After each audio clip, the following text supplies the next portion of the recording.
Canal Club, Venice Beach, California. How are you doing tonight? Yeah, man, good to be here.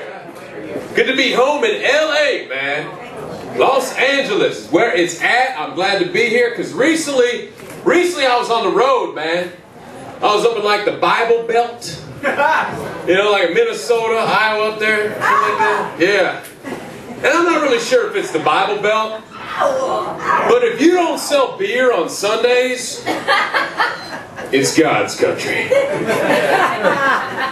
And I was up there, man, so I had some time before a show, so I went driving around, check out the sights. And I saw a bumper sticker on a car that you will never, ever, ever see in Southern California, man.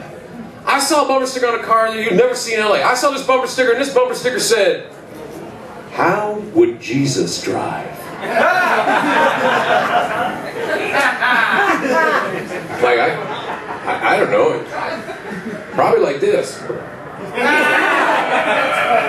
Come on, people, the hair makes it work. See, y'all boo me. When you see him hanging up there Sunday morning, you're going to laugh.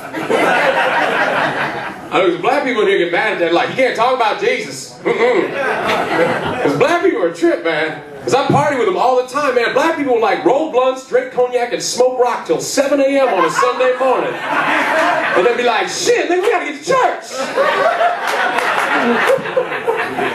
Like hypocrites and shit, man. No, man. But no, good to be here, man. Before we get rocking and rolling tonight, before we get down to the nitty-gritty, I just gotta let y'all know a little something about me. I just found out for the first time in my life, I am white trash. No, don't let the tattoos in the wallet chain fool you. I'm not as classy as you might think. And I didn't know I was white trash, man. I didn't know I was white trash. So my little baby sister called me from back home in Charlotte, North Carolina. Yeah, she called me up. She says, "Hey, big brother, I ain't never been out there in Los Angeles. I'm gonna get me a plane ticket to come see you." I'm like, all right, little sister, you never been to LA? There's a million things to do in LA, you know? What do you want to do your very first trip to Los Angeles, man? No, I said I live in Hollywood. We can do the Walk of Fame. We can go to Beverly Hills, Getty Center, Dodger game, Laker game, Santa Monica Pier, Venice Beach. What do you want to do your very first trip to Los Angeles? And my little sister says to me, "I don't care what we do, long as I gets to go to the Price is Right." I said, "Well, come on down, bitches." So we take it to the Price is Right. I don't know if y'all have ever been to a taping of the Price is Right. It's actually a lot of fun, you know? It's actually a lot of fun, as long as you don't mind standing in line with a bunch of other fucking hillbillies for about 19 hours. You know, and they all got the custom-made shirts that they made for the Price is Right, that they bedazzled and puppy painted themselves. You know, my sister had one. My sister's shirt said, "North Carolina loves barbecue and Drew Carey." Exactly. What the fuck does one have to do with the other? You don't see me running around in a t-shirt that says, "Jonas Garvin loves whiskey and glue." You know, so we're at the Price is Right, playing some price games, having a good time, you know, enjoying the show. And then it came time for the Showcase Showdown. Now that's what they call it everywhere else in the world, but where I grew up in Carolina, it's called spin the big wheel. So they're gonna spin the big wheel, right? Very first person that spins, they land on $1. So the place goes absolutely nuts, man, because I guess the odds of seeing this live, somebody land on $1, if you're a Price is Right fan, it's like crazy, man. It's only one you're never gonna see, so the place is going nuts. The very next person that spins, they land on $1 too. Now, I guess the odds of seeing this live are like in the gazillions. You're never going to see it. So all these Price is Right fans are just going absolutely nuts, man. The place is going wild. So now they got to have what's called a double spin-off. So the place gets really, really quiet in anticipation of the double spin-off, you know. Everybody's on the edge of their seat. And my little sister stands up in the middle of the Price is Right taping, and I kid you not, yells, "Holy shit, we got ourselves a spin-off!" And I knew right then and there, if I was ever going to take my sister to another TV taping, it would have to be to Maury Povich or Jerry Springer. She just ain't that classy, man. No, but then I started thinking, maybe I'm not white trash, man. You know, maybe I'm not white trash. You know, maybe my sister's the black sheep of the family. You know, maybe I'm a sophisticated Hollywood playboy extraordinaire, you know? Wrong. Recently, I attended my cousin's wedding in Rockford, Illinois. Now, those of you who've never been to Rockford, Illinois, it's a lot like Flint, Michigan, except with jobs. No one watches CNN, so we'll move on. Oh man, so we get to Rockford, Illinois, and the wedding is going to be at the church by the side of the road. That was the name of the church, people. The church by the side of the road. Not Our Lady of Blessed Sacrament, not Our Lady of Holy Matrimony, not even Our Lady of Holy Macaroni. The church by the side of the road. So they get married. It was actually a nice little ceremony, you know. Family was there, they got married. And just when I started thinking, maybe this won't be another white trash, hillbilly, redneck family function, we go to my cousin's wedding reception. At the Rockford Motor Speedway. Yeah. And I know what you're thinking. You're like, hey, that's really cool, man. Your family rented out the Speedway for the reception, right? No. Wrong. It was business as usual at the Speedway. We just happened to show up with a reception. And it was weird because you couldn't even hear the DJ be like, yeah, I need the bridegroom. I'm like, are we supposed to be going into pit or do the Macarena or what the hell are we supposed to be doing here? So we're there, you know, we're having a good time, having a couple of drinks at the Rockford Motor Speedway. And then it came time for dinner.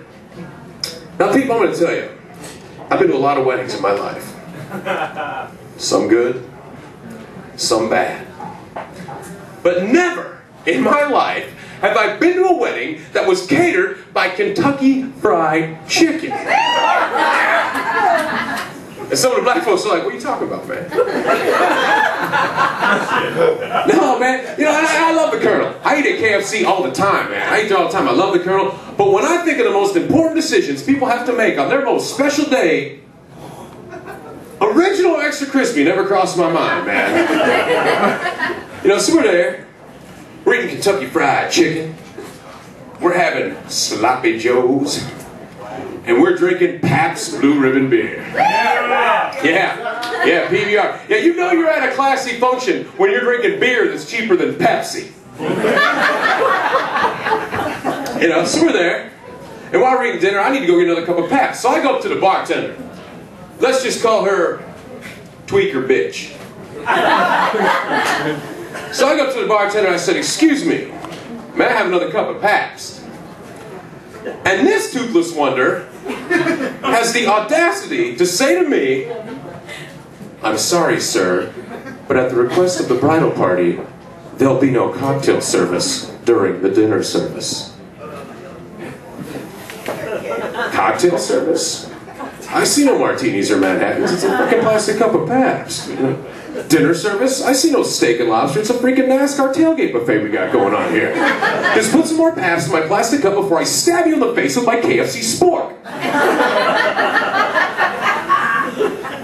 So I got my cup of Pabst. I mean, you know, after the dinner service, of course. But then we're there, you know, we had a good time. It was actually a lot of fun. The only thing that bothered me was the wedding party kept staring at me because apparently I was overdressed because I had a shirt with buttons.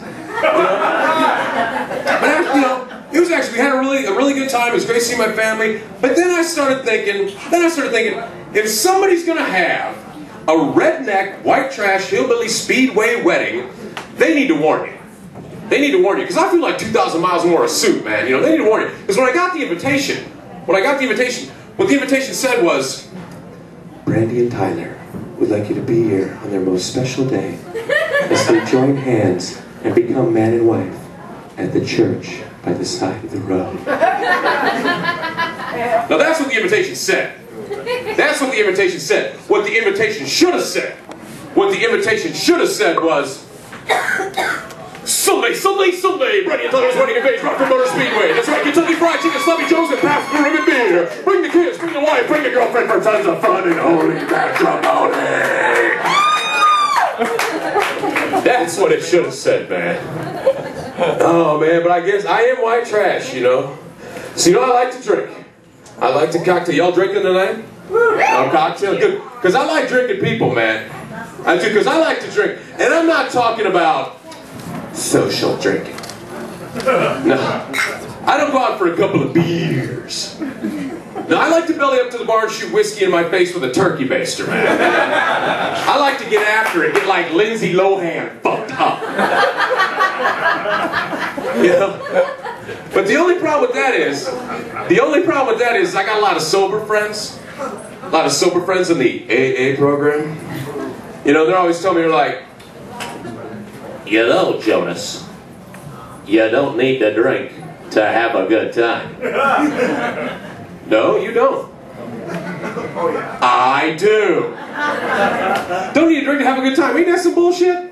Ain't that some bullshit? If you don't need to drink to have a good time, how come that rowdy road trip to Vegas never kicks off at Starbucks? Went in for a couple lattes, bro, and next thing you know, man. No, it doesn't work like that. And I get a kick out of that when AA people tell me you don't need to drink to have a good time, man. Because, like, yeah, because those meetings you're going to on Saturday morning seem like a real blast. Hi, I'm Ken. I'm an alcoholic. Hey, Ken, me too. Let's go to happy hour. You know? I like to drink. You wanna know why? Because you can do some stupid shit when you're drunk and your friends will forgive you. You know? They'll forgive you. They'll be like, oh, bro, no, you were wasted. I've been there, man. It's cool.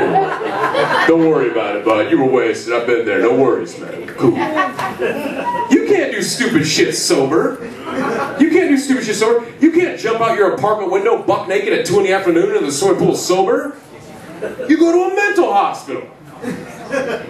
But you do that shit drunk. It's just a good story. You know, you can't do stupid shit so you can't try to fuck your buddy's girlfriend when you're sober. Don't act like I'm the only one, ain't it, people?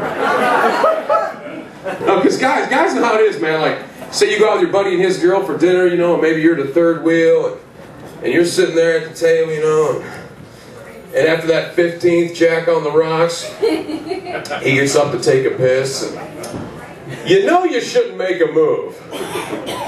But in your whiskey-soaked brain, you really think you can get this chick to blow you under the table before he gets back, right? So you start talking to her, you're like, hey, baby, I know she was kind of vibing me, you know, so me and you look like sucky, you know what I'm saying? And she's like, no, goddammit. No, goddammit, I'm with Dave. I'm with Dave, goddammit. And you're like, oh, okay, I'm sorry, you're not going to say nothing. Shh, you're not going to say nothing, right? You're not going to say nothing, right? And she's like, no, I won't say anything. Bullshit. Have y'all ever woken up after a night of drinking and just knew you owed somebody an apology? You know what I'm talking about? You've got that weird, uneasy feeling and about 37 missed calls on your cell phone. You know, they finally get through to you. They finally get through to you and you answer the phone, you're like, hello? Hey, Jonas, it's Dave. Oh, hey, bud, I'm just getting up, man. I'm a little hungover. Yeah, I bet you are. Oh, hi, bro, what's up? Dude, last night you tried to fuck Susie. Oh, bro, I'm sorry. I was drunk, man. Yeah, bro, you were wasted. I've been there, man. It's cool. Look, no, shake it off. I love you. I've been there, bro. You're wasted. It's cool. They'll forgive you, man. It's cool. No, but have y'all ever gotten really, really drunk and tried to blame it on one drink? You ever done this one? You ever ask your buddy? I see some